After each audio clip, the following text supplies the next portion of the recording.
வணக்கம். மதிமுகம் செய்திகள். இன்றைய முக்கிய நிகழ்வுகளை பார்ப்பதற்கு முன்னதாக தலைப்புச் செய்திகளை பார்க்கலாம். திமுகவில் இணைந்தார் முன்னாள் முதலமைச்சர் ஓ பன்னீர்செல்வம். ஓபிஎஸ்க்கு முதலமைச்சர் மு.க.ஸ்டாலின் உற்சாக வரவேற்பு. மு.க.ஸ்டாலினே மீண்டும் முதலமைச்சராக வேண்டும். தாயில்லத்தோடு ஆட்சி நடத்தி வருவதாக ஓபிஎஸ் பேட்டி. டெல்லி மதுபான கொள்கை வழக்கில் அரவிந்த் கெஜ்ரிவால் உள்ளிட்ட 23 பேர் விடுவிப்பு. சிபிஐக்கு டெல்லி சிறப்பு நீதிமன்றம் கடும் கண்டனம். ஓபிஎஸ்க்கு அதிமுக சார்பில் கடும் கண்டனம். ஓபிஎஸ் போன்ற பச்சோந்திக்கு அம்மா எல்லாம் சும்மா என விமர்சனம். இனி விரிவான செய்திகள். முதலமைச்சர் மு.க.ஸ்டாலின் முன்னிலையில் ஓ பன்னீர்செல்வம் திமுகவில் இணைந்தார். அதிமுகவில் நீண்ட காலம் முக்கிய பொறுப்புகளை வகித்த ஓபிஎஸ் 2017 ஜெயலலிதா மறைவிற்கு பின் முதலமைச்சராக பதவியேற்றார். அதற்கு பின் நிலவிய அதிகார போட்டியில் எடப்பாடி பழனிசாமியுடன் ஏற்பட்ட மோதலால் கடந்த 2022 ஓபிஎஸ் கட்சியிலிருந்து நீக்கப்பட்டார். சட்ட போராட்டங்களுக்கு பிறகு அதிமுக தொண்டர்கள் மீட்புக் குழு என்ற பெயரில் தனிப்பயணம் மேற்கொண்ட அவர் கடந்த நாடாளுமன்ற தேர்தலில் பாஜக கூட்டணியில் சுயேட்சையாக போட்டியிட்டார். இருப்பினும் எடப்பாடி தலைமையிலான அதிமுகவில் மீண்டும் இணைய வாய்ப்பில்லை என்று உறுதியான நிலையில் ஓபிஎஸ் ஆதரவாளர்களான வைத்திலிங்கம் மற்றும் மனோஜ் பாண்டியன் ஆகியோர் எம்எல்ஏ பதவிகளை ராஜினாமா செய்துவிட்டு திமுகவில் இணைந்தனர். இதனைத் தொடர்ந்து அதிமுகவில் மீண்டும் இணைய தயார் என்று ஓபிஎஸ் வெளிப்படையாகவே தெரிவித்து வந்தார். ஆனால் ஓபிஎஸ்ஐ மீண்டும் அதிமுகவில் இணைக்கும் பேச்சுக்கே இடமில்லை என்று இபிஎஸ் திட்டவட்டமாக தெரிவித்து விட்டார். இந்த நிலையில் சமீபத்தில் முதலமைச்சர் மு.க.ஸ்டாலினை சந்தித்த ஓபிஎஸ் திமுக ஆட்சியை பாராட்டினார். இதனையடுத்து அதிமுகவில் இருந்து நீக்கப்பட்ட முன்னாள் முதலமைச்சர் ஓ பன்னீர்செல்வம் மற்றும் அவரது ஆதரவாளர்கள் திமுக தலைவர் மு.க.ஸ்டாலின் முன்னிலையில் இன்று திமுகவில் இணைந்தனர். அண்ணா அறிவாலயத்திற்கு வருகை தந்த முன்னாள் முதலமைச்சர் ஓ பன்னீர்செல்வத்தை முதலமைச்சர் மு.க.ஸ்டாலின் அரவணைத்து வரவேற்றார். அவருடன் ஓபிஎஸ்ஸின் மகன் ரவீந்திரநாத், எம்எல்ஏ ஐயப்பன் மற்றும் ஓபிஎஸ்ஸின் ஆதரவாளர்கள் திமுகவில் இணைந்தனர்.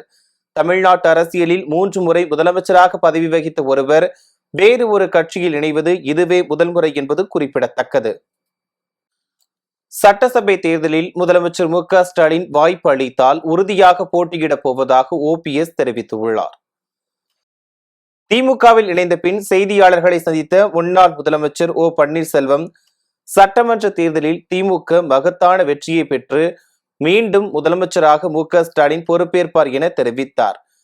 அதிகார போக்குடன் செயல்படும் எடப்பாடி பழனிசாமி அதிமுகவை அழிவு பாதைக்கு கொண்டு செல்வதாக குற்றம் சாட்டிய ஓபிஎஸ் தென் மாவட்டத்திலிருந்து ஒரு தலைவர் வரக்கூடாது என இபிஎஸ் உறுதியாக உள்ளதாக கூறினார். சட்டசபை தேர்தலில் போட்டியிடுவீர்களா என்ற செய்தியாளர்களின் கேள்விக்கு பதிலளித்த ஓபிஎஸ் முதலமைச்சர் வாய்ப்பு அளித்தால் உறுதியாக போட்டியிடுவேன் என கூறினார். மேலும் இனி அரசியலில் மு.க.ஸ்டாலின் எடுக்கும் முடிவுக்கு முழு மனதாக ஆதரவு தருவதாக அவர் உறுதியளித்தார். அதிமுகவை இன்றைக்கு பொறுப்பில் இருக்கின்ற தற்காலிக பொதுச் செயலராக சர்வாதிகாரத்தனமாக வீற்றிருக்கின்ற எடப்பாடி பழனிசாமி அவர் பொதுச் செயலராக பொறுப்பேற்ற நாளிலிருந்து இன்று வரை தமிழகத்தை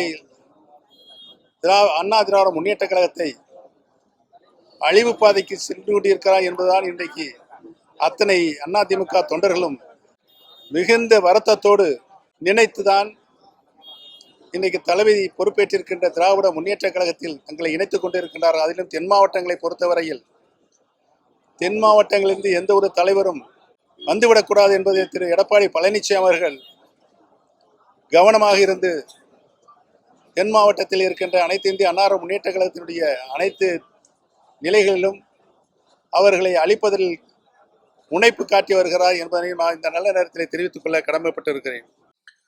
மதுபான கொள்கை வழக்கில் டெல்லி முன்னாள் முதலமைச்சர் அரவிந்த் கெஜ்ரிவால் உட்பட அனைவரையும் சிறப்பு நீதிமன்றம் விடுவித்து உத்தரவிட்டது. டெல்லியில் ஆம் ஆத்மி ஆட்சியில் இருந்தபோது கடந்த 2021 நவம்பரில் புதிய மதுபான கொள்கை அமல்படுத்தப்பட்டது.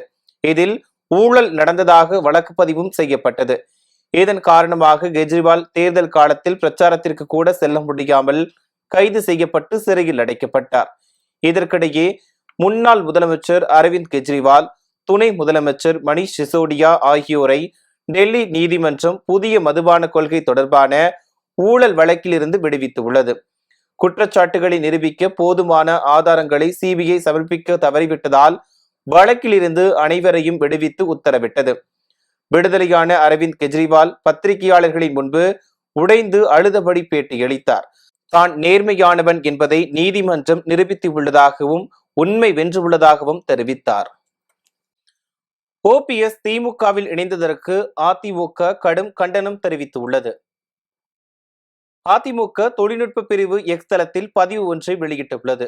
அந்த பதிவில் பசுத்தோல் போர்த்தி கொண்டு ஓபிஎஸ் நடத்திய நாடகமெல்லாம் அம்பலப்பட்டு விட்டதாக விமர்சித்துள்ளனர். இனி ஓபிஎஸ் போன்ற பச்சொந்திக்கு அம்மா எல்லாம் சும்மா என்றும் இதற்கு தர்மயுத்தம் வேறு நடத்தி தொண்டர்களை ஏமாற்றி உள்ளீர்கள் எனவும் கண்டனம் தெரிவித்துள்ளது. ஆடம்பரத்தை தவிர்த்து ஆக்கப்பூர்வமான பிரச்சார பணியினை மேற்கொள்ள வேண்டும் என முதலமைச்சரும் திமுக தலைவருமான மு.க. ஸ்டாலின் தொண்டர்களுக்கு அறிவுரை வழங்கியுள்ளார். முதலமைச்சர் மு.க. ஸ்டாலின் வரும் மார்ச் 1ஆம் தேதி தனது பிறந்த நாளை கொண்டாட உள்ளார். இந்த நிலையில் ஆடம்பரத்தை தவிர்க்க வேண்டும் என திமுக தொண்டர்களுக்கு அறிவுரை வழங்கி கடிதம் எழுதியுள்ளார். அதில் தனது பிறந்த நாளையொட்டி ஏழை எளிய மகளிர், முதியோர், ஆதரவற்றோர், திருநர்கள், மாற்றுத்திறனாளிகள் ஆகியோரின் நலன் பேணும் வகையில் இயன்ற உதவிகளை செய்ய வேண்டும் என கேட்டுக்கொண்டார். தொண்டர்களின் செயல் எதிர்வரும் சட்டப்பேரவை தேர்தலையே மையம் கொண்டதாக இருக்க வேண்டும் எனவும் தேர்தல் பணிகளை திட்டமிட்டு தொய்வின்றி தொடர்ந்திட வேண்டும் எனவும் அவர் கேட்டுக்கொண்டுள்ளார். திராவிட மாடல் அரசின் திட்டங்களால் ஸ்டாலின் தொடரட்டும், தமிழ்நாடு வெல்லட்டும் என்ற குரல் தமிழ்நாட்டின் பட்டி தொட்டி எங்கும் ஒலிக்க தொடங்கிவிட்டதாக குறிப்பிட்டுள்ள முதலமைச்சர் 7வது முறையும் திமுக ஆட்சி பொறுப்பை ஏற்றிட அனைவரும் உழைக்க வேண்டும் என கேட்டுக்கொண்டுள்ளார். நாடு முழுவதும் 14 வயது சிறுமிகளுக்கு கர்ப்பப்பை வாய் புற்றுநோய் தடுப்புக்கான HPV தடுப்பூசி செலுத்தும் திட்டம் நாளை தொடங்கப்பட உள்ளது. தமிழ்நாடு அரசு செயல்படுத்தி வரும் HPV தடுப்பூசி போடும் திட்டத்தை நாடு முழுக்க விரிவுபடுத்த ஒன்றிய அரசு திட்டமிட்டுள்ளது. இது தொடர்பாக ஒன்றிய சுகாதாரத்துறை அமைச்சகம் வெளியிட்டுள்ள செய்திக்குறிப்பில் புற்றுநோய் தடுப்பூசி திட்டத்தை பிரதமர் மோடி நாளை ராஜஸ்தானில் அஜ்மீரில் தொடங்கி வைக்க உள்ளதாக தெரிவிக்கப்பட்டுள்ளது. இந்த திட்டத்தின் கீழ் 14 வயது சிறுமிகள் அனைவருக்கும் HPV 16 மற்றும் 8 வகைகளுக்கான ஒற்றை டோஸ் தடுப்பூசி போடப்படும் எனவும் இந்த தடுப்பூசி அவரவர் சுய விருப்பம் மற்றும் பெற்றோரின் ஒப்புதலுடன் அனைத்து அரசு மருத்துவமனைகளிலும் சிறுமிகள் செலுத்திக் கொள்ளலாம் எனவும் தெரிவிக்கப்பட்டுள்ளது. இதில் அனைத்து மாநில முதலமைச்சர்களும் காணொலி காட்சி மூலம் பங்கேற்கவும் அழைப்பு விடுக்கப்பட்டுள்ளது. சட்டமன்ற தேர்தலுக்கான தொகுதி பங்கீடு தொடர்பாக திமுக, காங்கிரஸ் இடையே நாளை பேச்சுவார்த்தை நடைபெற உள்ளது. திமுக தரப்பில் கூட்டணி பேச்சுவார்த்தையை முன்னெடுக்க கட்சியின் பொருளாளர் TR பாலு தலைமையில் 7 பேர் கொண்ட குழு அமைக்கப்பட்டுள்ளது. தொகுதி பங்கீடு தொடர்பான அதிகாரப்பூர்வ ஆலோசனை கடந்த 22ஆம் தேதி தொடங்கின. முதற்கட்டமாக இந்திய யூனியன் முஸ்லீம் லீக் கட்சியுடன் பேச்சுவார்த்தை நடத்தப்பட்டது. தொடர்ந்து மதிமுக, மனிதநேய மக்கள் கட்சி ஆகிய கட்சிகளுடனும் முதற்கட்ட கலந்துரையாடல்கள் நடைபெற்றுள்ளன. இந்நிலையில் கூட்டணியில் காங்கிரஸ் கட்சிக்கான தொகுதி பங்கீடு குறித்து நாளை முக்கியமான பேச்சுவார்த்தை நடைபெற உள்ளது. TR பாலு தலைமையிலான குழுவுடன் தமிழக காங்கிரஸ் தலைவர் செல்வ பெருந்தகை உள்ளிட்டோர் கலந்து கொண்டு இறுதி ஆலோசனை மேற்கொள்ள உள்ளனர். தூத்துக்குடியில் ஒப்பந்ததாரர் முன்வைப்பு தொகையை தராமல் காலதாமதம் செய்து வரும் நகராட்சி நிர்வாகத்தை கண்டித்து மதிமுக நிர்வாகி பிச்சை எடுக்கும் போராட்டத்தில் ஈடுபட்டார். கோவில்பட்டி நகராட்சி அலுவலகத்தில் ஒப்பந்ததாரர் முன்வைப்பு தொகையாக பிடித்த ரூபாய் 9 லட்சத்தை நகராட்சி அதிகாரிகள் கடந்த 2 ஆண்டுகளாக திருப்பி தராமல் அலைக்கழித்து வருவதாகவும் பல முறை நகராட்சி ஆணையரை சந்தித்து கேட்ட போதும் முறையாக பதில் அளிக்கவில்லை எனவும் கூறப்படுகிறது. இதனை கண்டித்து மதிமுக வடக்கு மாவட்ட துணை பொதுச் செயலாளரும் நகராட்சி ஒப்பந்ததாரருமான தெய்வேந்திரன் என்பவர் கழுத்தில் ருத்ராட்ச மாலை மற்றும் தனது கோரிக்கை குறித்த பதாகையை கழுத்தில் அணிந்து கொண்டு நகராட்சி அலுவலக வளாகத்தில் பிச்சை எடுக்கும் போராட்டத்தில் ஈடுபட்டார். மேலும் அங்கு சென்ற மாவட்ட ஆட்சியரிடம் தனது கோரிக்கை மனுவை வழங்கினார். இது குறித்து தெய்வேந்திரன் கூறுகையில், பல்வேறு நல்ல திட்டங்களை செயல்படுத்தி வரும் தமிழக அரசுக்கு அவப்பெயர் ஏற்படுத்தும் வகையில் நகராட்சி ஆணையர் செயல்படுவதாக குற்றம் சாட்டினார். ஆனால் இன்னைக்கு கோவில்பட்டியில் முகாம் நடக்குது தெரிந்து நான் மனு கொடுக்க வந்தேன். அப்போது இந்த அரசை கெட்ட பேரை ஏற்படுத்தும் நோக்கத்தில் இந்த ஆணையாளர் செய்கிறார். அதிகாரிகளை கண்டித்து அதிகாரிகளுடைய பேச்சை கேட்காமல் தான் தோட்டித்தனமாக செயல்படுவதால் இந்த அரசு கெட்ட பேரை ஏற்படுத்தும் நோக்கத்தில் செயல்படுவதற்கு உங்கள் முன்னால் தெரிவித்துக் கொள்கிறேன். இன்றைக்கி நான் திருவோடி நந்தி காய் வெட்டி கட்டி உத்தராட்சி கொட்டை போட்டு பிச்சை எடுக்க வந்திருக்கிறேன். எங்கள் பணத்தை கொடுக்காதனால் நகராட்சி முன்னால் திருவோடி பிச்சை எடுக்க வந்திருக்கிறேன். எங்கள் பணம் வந்ததுல எங்களுக்கு பணம் இல்லாது, அதனால் கேட்கும், அதை கொடுக்க மறுக்கிறார்கள். சம்பளம் போடணும், அது போடணும்னு சொல்லாங்க. ஆனால் வேலைகள் நடந்துக்கிட்டே இருக்குது. அந்த வேலை நடந்தால் தான் அவங்களுக்கு கமிஷன் கிடைக்கும். இதில் எங்களுடைய பிடித்தனத்தில் கமிஷன் கிடையாது. எங்கள் வேலையில் பிடிச்ச பணத்தை அவங்க எப்படி கமிஷன் முடியும்? மற்ற வேலை நடந்தால் அந்த அம்மையாருக்கு கமிஷன் போகுது, அதனால செயல்படுது. தருமபுரி மாவட்டம் காரிமங்கலம் அருகே அம்மன் கோவில் உண்டியலை மர்ம நபர் திருடி செல்லும் சிசிடிவி காட்சிகள் வெளியாகி பரபரப்பை ஏற்படுத்தியுள்ளது. காரிமங்கலம் அடுத்த பெரியாம்பட்டியில் புதிதாக கட்டப்பட்ட காமாட்சியம்மன் கோவிலில் அதிகாலை புகுந்த மர்ம நபர் ஒருவர் அம்மனை வணங்குவது போல் சிறிது நேரத்தில் கோவிலுக்கு முன்பாக வைக்கப்பட்டிருந்த உண்டியலை திருடி சென்று உள்ளார். இது குறித்து கோவில் நிர்வாகத்தினர் காவல் நிலையத்தில் அளித்த புகாரின் அடிப்படையில் போலீசார் சம்பவ இடத்திற்கு சென்று விசாரணை நடத்தினர். மேலும் கோவில் உண்டியலில் 10,000க்கும் மேற்பட்ட பணம் இருந்ததாக கூறப்படும் நிலையில் கொள்ளையின் சுவர் ஏறி குதித்து உண்டியலை தூக்கி சென்ற சிசிடிவி காட்சிகள் இணையத்தில் வைரலாகி வருகிறது. ராணிப்பேட்டை மாவட்டம் சோளிங்கர் அடுத்த பில்லாஞ்சியில் தேசிய ஜனநாயக கூட்டணி மற்றும் பாஜக சார்பில் தெருமுனை பிரச்சார கூட்டம் நடைபெற்றது. சோளிங்கர் அடுத்த பில்லாஞ்சியில் நகர பாஜக சார்பில் தெருமுனை பிரச்சார கூட்டம் நடைபெற்றது. இந்த தெருமுனை பிரச்சார கூட்டத்திற்கு நகர தலைவர் கார்த்தி தலைமை தாங்கினார். இந்த தெருமுனை பிரச்சாரத்திற்கு சிறப்பு அழைப்பாளராக தேசிய பிறமொழி பிரிவு மாவட்ட தலைவர் அமுதபாண்டியன், வழக்கறிஞர்கள் சேகர், சீனிவாசலு, அதிமுக நகர செயலாளர் வாசு ஆகியோர் கலந்து கொண்டு சிறப்புரையாற்றினர். மேலும் தேசிய ஜனநாயக கூட்டணி கட்சி சார்பில் போட்டியிடும் அனைத்து வேட்பாளர்களையும் அதிக வாக்குகள் வித்தியாசத்தில் வெற்றி பெற செய்ய வேண்டும் என பொதுமக்களை வலியுறுத்தினர். கோவை மாவட்டம் பொள்ளாச்சியில் மாநில மாணவரணி செயலாளர் ராஜீவ்காந்தி தலைமையில் பயனாளிகளுக்கு நலத்திட்ட உதவிகள் வழங்கும் நிகழ்ச்சி நடைபெற்றது. பொள்ளாச்சியில் முதலமைச்சர் மு.க.ஸ்டாலின் பிறந்தநாள் விழாவை முன்னிட்டு கோவை தெற்கு மாவட்ட திமுக இளைஞரணி சார்பில் 500 குடும்பங்களுக்கு நலத்திட்ட உதவிகள் வழங்கும் விழா நடைபெற்றது. திமுக மாநில சட்ட திருத்த குழு உறுப்பினர் தென்றல் செல்வராஜ் தலைமையில் நடைபெற்ற இந்த விழாவில் மாநில மாணவரணி செயலாளர் ராஜீவ்காந்தி கலந்து கொண்டு பயனாளிகளுக்கு நலத்திட்ட உதவிகளை வழங்கினார். இந்நிகழ்ச்சியில் நகர்மன்ற தலைவர் சியாமலா, நகர செயலாளர்கள் நவநீத கிருஷ்ணன், அமுதபாரதி, நகர்மன்ற துணைத் தலைவர் கௌதமன் உள்ளிட்டோர் கலந்து கொண்டனர்.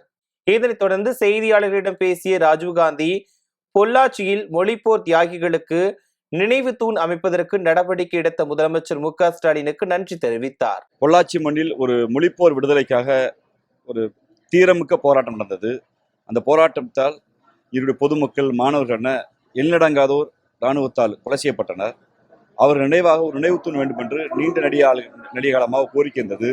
ஒரு மரியாதைக்கு நகர்மன்றத்துடைய தலைவராக இருக்கக்கூடிய சியாமலா அவர்களுடைய ஒரு இங்கே கூட்டப்பட்ட தனிநபர் தீர்மானத்தை அரசுடைய கவனத்துக்கு கொண்டு சென்றார். இங்கே இருக்கக்கூடிய பல்வேறு இயக்கங்களும், குறிப்பாக சொல்லப்போனால் வியாபாரிகள், அனைத்து கட்சிகளுமே சேர்ந்து இந்த கோரிக்கையை முன்வைத்து ஒரு மணிமண்டபம் வேண்டுமென்கிற ஒரு நினைவுத்தூண் வேண்டும் என்ற கோரிக்கை வைத்தார்கள். அந்த கோரிக்கையை தமிழ்நாட்டின் முதலமைச்சர் எங்களுடைய தலைவர் அவர்கள் கனிவுடன் பரிசீலனை செய்து அதற்கான இடத்தை தேர்வு செய்வதற்கு இன்று நகர்மன்றத்திற்கு அதிகாரத்தை பொள்ளாச்சி செய்த தியாகத்தை அங்கீகரிக்க செயலாக இருக்கிறது. மாண்புமிகு முதலமைச்சர் அவர்களுக்கும் எங்களுடைய கழக தலைவர்களுக்கும் பொள்ளாச்சி மக்கள் சார்பாக, கோயம்புத்தூர் மக்கள் சார்பாக, ஒட்டுமொத்த தமிழ்நாட்டு மக்கள் சார்பாகவும், மொழிப்போர் ஈய சார்பாக எங்களுடைய மனமார்ந்த நன்றியை தெரிவித்துக் கொள்கிறோம். நீண்ட நாளுடைய கோரிக்கை இது. திருவள்ளூர் மாவட்டம் பொன்னேரியில் வெல்லும் தமிழ் பெண்கள் குழுவினர் திமுகவை ஆதரித்து பரப்புரை செய்தனர். திருவள்ளூர் கிழக்கு மாவட்டம் பொன்னேரி நகராட்சிக்குட்பட்ட 10வது வார்டில் வார்டு கவுன்சிலர் வேலா கதிரவன் மற்றும் திருவள்ளூர் கிழக்கு மாவட்ட துணை செயலாளர் கதிரவன் தலைமையில் வெல்லும் தமிழ் பெண்கள் பரப்புரை நிகழ்ச்சி நடைபெற்றது. பொன்னேரி நகர செயலாளர் வழக்கறிஞர் ரவிக்குமார் முன்னிலையில் நடைபெற்ற பரப்புரையில் வீடுதோறும் சென்று திமுக அரசின் ஆட்சிகால சாதனைகளை விளக்கி கூறி ஸ்டிக்கர்களை வீட்டின் முகப்புகளில் ஒட்டி வாக்கு சேகரித்தனர். இதில் திமுக நிர்வாகிகள், மகளிர் அணியினர் உள்ளிட்ட பலர் கலந்து கொண்டனர். வேலூர் மாவட்டம் வள்ளிமலை சுப்பிரமணிய சுவாமி கோவில் பிரம்மோற்சவ தேர் திருவிழாவின் யானை வாகன பெருவிழா விமர்சையாக நடைபெற்றது. காட்பாடி தாலுகா வள்ளிமலையில் பிரசித்தி பெற்ற அருள்மிகு சுப்பிரமணிய சுவாமி திருக்கோவிலில் ஆண்டுதோறும் மாசி மாத பிரம்மோற்சவ தேர் திருவிழா வெகு விமர்சையாக நடைபெறுவது வழக்கம். அதேபோல் இந்த வருடமும் பிரம்மோற்சவ தேர் திருவிழாவை முன்னிட்டு வள்ளி தெய்வானை சுப்பிரமணிய சுவாமி ஒவ்வொரு நாளும் வெவ்வேறு வாகனத்தில் எழுந்தருளினர். இதனைத் தொடர்ந்து விழாவின் 6ஆம் நாளையொட்டி உற்சவ மூர்த்திகளான வள்ளி தெய்வானை சமேத சுப்பிரமணிய சுவாமி மலர்கள் மற்றும் மின் விளக்குகளால் அலங்கரிக்கப்பட்ட யானை வாகனத்தில் திருவீதி உலா சென்று பக்தர்களுக்கு அருள்பாலித்தனர். இதில் திரளான பக்தர்கள் கலந்து கொண்டு சுவாமி தரிசனம் செய்தனர். தொடர்ந்து இன்னிசை கச்சேரி, கரகாட்டம், சிலம்பாட்டம், பரதநாட்டியம் உள்ளிட்ட பல்வேறு கலை நிகழ்ச்சிகளும் நடைபெற்றன.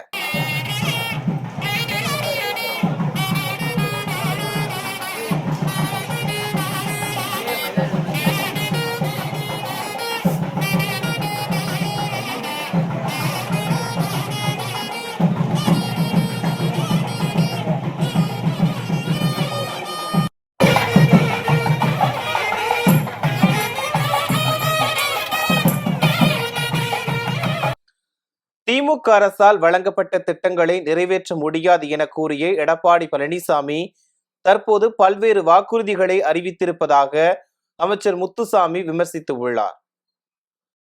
முதலமைச்சர் மு.க. ஸ்டாலின் பிறந்த நாளை முன்னிட்டு ஈரோடு மாவட்டம் திண்டல் அரசு பள்ளியில் பயிலும் மாணவ மாணவிகளுக்கு நலத்திட்ட உதவிகள் வழங்கும் விழா நடைபெற்றது. இதில் தமிழக வீட்டு வசதித்துறை அமைச்சர் முத்துசாமி கலந்து கொண்டு மாணவ மாணவிகளுக்கு பல்வேறு நலத்திட்ட உதவிகளை வழங்கினார். அதனைத் தொடர்ந்து செய்தியாளர்களை சந்தித்த அமைச்சர் முத்துசாமி பிறந்தநாள் நிகழ்ச்சிகள் மக்களுக்கு பயனுள்ள வகையில் நடைபெற வேண்டும் என முதலமைச்சரின் அறிவுறுத்தலின்படி இந்த நலத்திட்ட உதவிகள் வழங்கப்பட்டுள்ளதாக கூறினார்.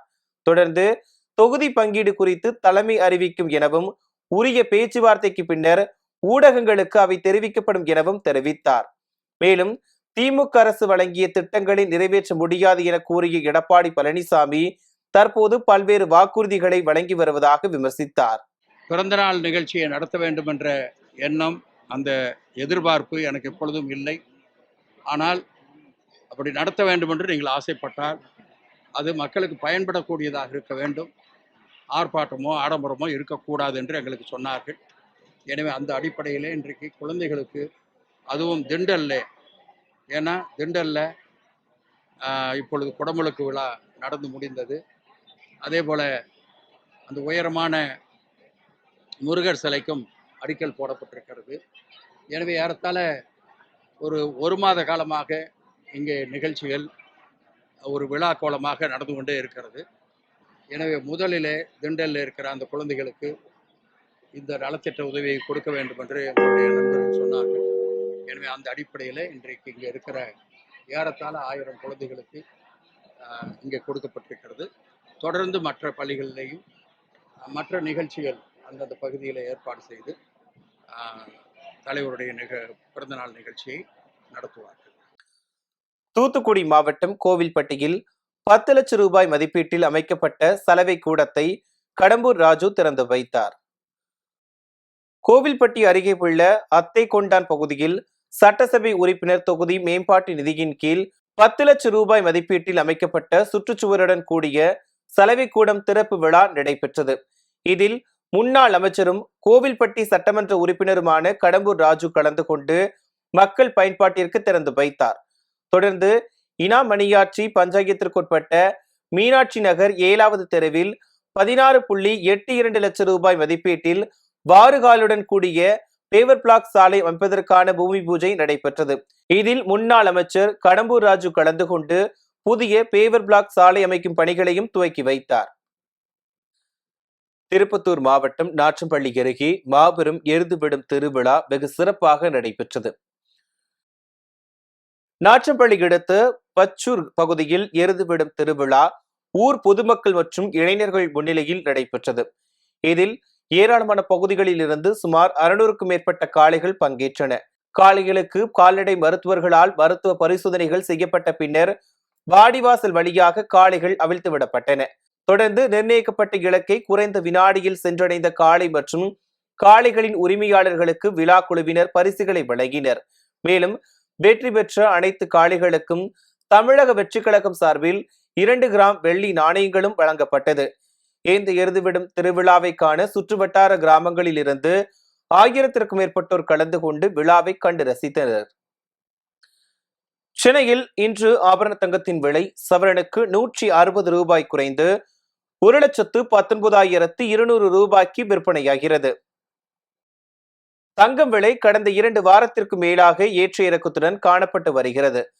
அந்த வகையில் நேற்று 22 கேரட் ஆபரண தங்கத்தின் விலை கிராமிற்கு 10 ரூபாய் குறைந்து 14,940 ரூபாய்க்கும், சவரனுக்கு 80 ரூபாய் குறைந்து 1,19,360 ரூபாய்க்கும் விற்பனை செய்யப்பட்டது. தொடர்ந்து இன்று மீண்டும் தங்கம் விலை குறைந்துள்ளதால் நகை பிரியர்கள் மகிழ்ச்சி அடைந்துள்ளனர். அதன்படி சென்னையில் 22 கேரட் ஆபரண தங்கத்தின் விலை கிராமிற்கு 20 ரூபாய் குறைந்து 14,900 ரூபாய்க்கு விற்பனையாகிறது.